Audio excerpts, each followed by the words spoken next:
اور آپ عمل میں بھی انشاءاللہ پکے بنے، اور دعا کروں گا کہ اس دنیا اور آخرت میں بھی انشاءاللہ آپ کو سفلتا ملے۔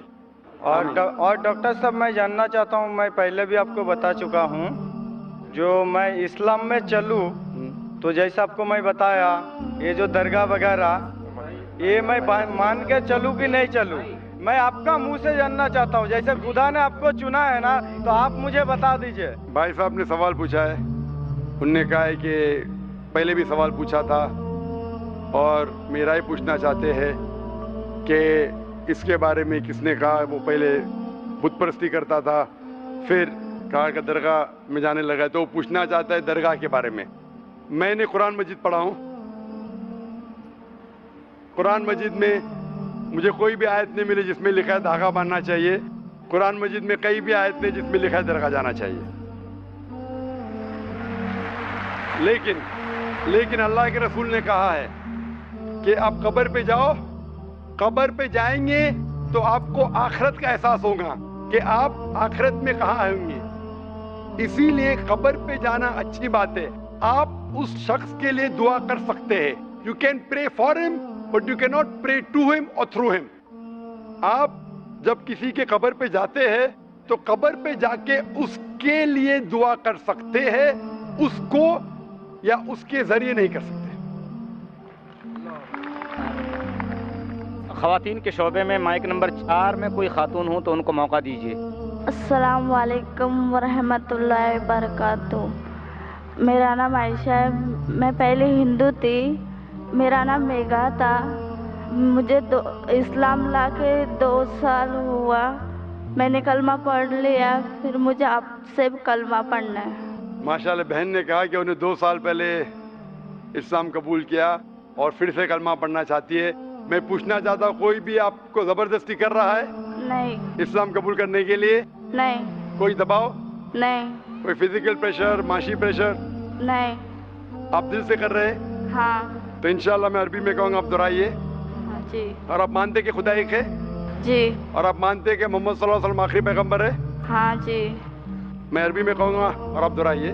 جی اشہدو اشہدو اللہ اللہ الہ الہ الا اللہ الا اللہ واشہدو واشہدو ان ان محمدن محمدن عبدہ عبدہ ورسولہ۔ رسولہ۔ میں گواہی دیتی ہوں میں گواہی دیتی ہوں کہ اللہ کے علاوہ کہ اللہ کے علاوہ کوئی معبود نہیں، کوئی معبود نہیں، اور محمد صلی اللہ علیہ وسلم صلی اللہ علیہ وسلم اس کے بندے اس کے بندے اور پیغمبر ہے۔ اور پیغمبر ہے۔ ماشاءاللہ، اللہ سبحانہ و تعالیٰ آپ کو جزائے خیر دے، اور انشاءاللہ میں دعا کرتا ہوں کہ اللہ تعالیٰ آپ کو جنت میں ڈالے۔ آمین۔ آمین۔ بھائیوں کے شعبے میں کوئی بھائی ہوں؟ గుడ్ ఈవినింగ్ సార్, నా పేరు ఆనంద్, నేను స్టడీ చేస్తున్నాను. మా హిందూ సాంప్రదాయంలో నేను తిరుపతి పోయేవాడిని, అక్కడున్న భేదభావం చూసినాను. మా హిందూ సాంప్రదాయంలో తిరుపతికి పోయి ఉన్నప్పుడు అక్కడున్న భేదభావం చూసినాను. తినే విషయంలో కానీ దర్శించుకునే విషయంలో గాను పేదవాడిని తక్కువ చూపు చూడడం, అసహించుకోవడం చూసినాను.